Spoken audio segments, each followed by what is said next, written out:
আসসালামু আলাইকুম। কি অবস্থা সবার? আশা করছি সবাই অনেক ভালো আছেন।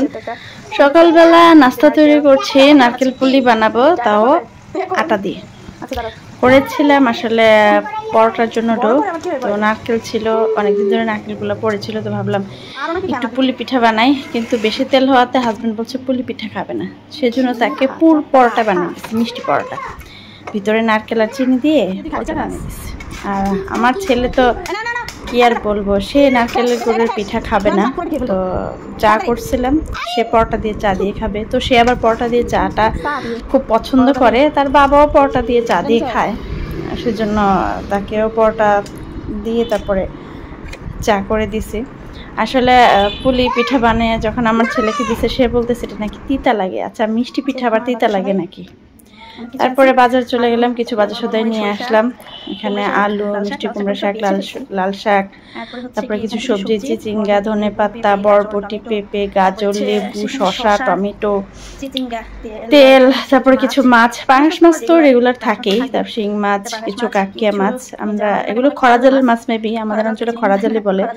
তারপরে কিছু ছোট মাছ ছিল, বললো ভাটকি মাছের পোনা, মানে ভেটকি মাছের পোনা, কিন্তু পরে দেখি সব মৃগেল মাছের পোনা, আমরা বলি মিরকা মাছ আর কি, মিরকা মাছের পোনা।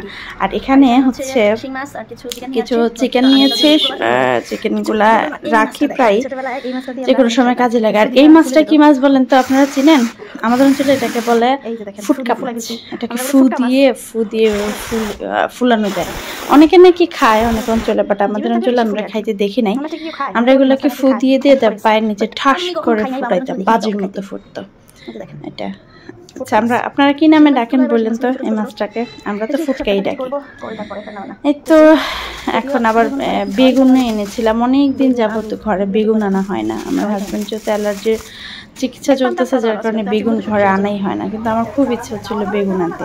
আর বিশেষ করে শুটকি শিরা রান্না করবো, সেজন্য আসলে কিছু সবজির প্রয়োজন ছিল, এই জন্য বেগুনটা আনা। তো শুটকি শিরা করবো, সেজন্য আগে শিরাটা বানিয়ে নিছি। শুটকি শিরা কিন্তু আবার চিনি দিয়ে করতে হয় না। শুটকিটা, মাছ আর শুটকি একসাথে একটু জাল করে তারপরে সেদ্ধ করে ছেঁকে পানিটা নিয়ে নিয়েছি। তারপরে পানিটার মধ্যে বাকি যে মশলা প্রয়োজন হয়, মরিচ, হলুদ, রসুন দিয়ে তারপরে একটু বলক উঠিয়ে তারপরে করে সব সবজি দিয়ে দিয়েছি। বরবটি, বেগুন, আলু, তারপরে পেঁপে, এগুলা দিয়ে রান্না করেছি। তেল ছাড়া এই শুটকি রান্নাটা আমার কাছে ভীষণই ভালো লাগে। ছোটোবেলায় অনেক খেয়েছি, মানে গ্রামে অনেকবার খেয়েছি। আমার দাদু রান্না করতেন, তো দাদু যেহেতু অনেক বছর সিলেটে ছিলেন, তার কারণে হয়তো এই রান্নাটা দাদু ওখান থেকেই শিখেছেন। আমার শ্বশুরবাড়িতে আসার পরে দেখি আমার শাশুড়ি শুটকি তরকারিতেও আদা রসুন দিয়ে বাগাতে। আমার শুটকি তরকারিতে আদা রসুনের বাগান আমার কাছে ভালো লাগে। আমার কাছে শুটকি তরকারি তেল ছাড়াই সবচেয়ে বেশি ভালো লাগে। এই তো আমার রান্নাটাও কিন্তু, শুটকি রান্নাটাও কিন্তু হয়ে গেছে, ভীষণই মজা হয়েছিল। আর এদিকে দেখে আমার পুদিনা গাছে অনেক পাতা হয়েছে, আর এই পাতাগুলো না একদম কেমন ঝরে ঝরে মরে যাচ্ছে। আর আমার এমনিতে পুদিনা পাতা এমনিতে বেশি একটা কাজে লাগে না, তো গাছটা যদি পাতাগুলো ছাঁটাই করে না দিই তাহলে গাছটা হয়তো নষ্ট হয়ে যেতে পারে, সেজন্য পাতাগুলো ছাঁটাই করে রাখছে, যদি কাজে লাগে দেখি লাগাইতে পারে কিনা। টক দই নাই, থাকলে অবশ্য বোরহানি বানিয়ে খেয়ে ফেলতাম। আর এখানে চিচিঙ্গা ভাজি করেছি ডিম দিয়ে, এই ভাজিটা আমার কাছে ভীষণই ভালো লাগে। আর আমার হাজব্যান্ড এমনিতে চিচিঙ্গা পছন্দ করে না, বাট ডিম দিয়ে একটু ভাজি করলে তখন আবার সে একটু খায় আর কি। মাছ ভুনা করার জন্য পেঁয়াজ ভাজছি, ছেলে পটি করেছে, ওকে সুচু করাইতে আয়সা দেখে আমার অর্ধেক পেঁয়াজ একদম পুড়ে গেছে, মাছ ভুনাটা করা হলো না। তো মাছ ভাজায় খেয়ে ফেললাম, যে মাছ ভাজা আর হচ্ছে চিচিঙ্গা ভাজি দিয়ে ভাত দিলাম ছেলেকে, আমরা পরে খাবো। তো সন্ধ্যাবেলায় দেখি, দুপুরে খাওয়া দাওয়া শেষ, রেস্ট নিয়ে সন্ধ্যাবেলায় বোন দেখি ওর ভার্সিটির এরিয়া থেকে ফুচকা নিয়ে এসেছে। আমি এমনিতেও অনেকদিন ধরে ভাবছিলাম বাসায় ফুচকা করব। আমার হাজব্যান্ড বাসায় ফুচকা করলে সে একটু ভালোভাবে খায়, বাইরের ফুচকা সে একটা খেতে পছন্দ করে না, সেজন্য ম্যাক্সিমাম সময় বাসায় করি। তো আজকে দিন হুট করে বোন নিয়ে এসেছে।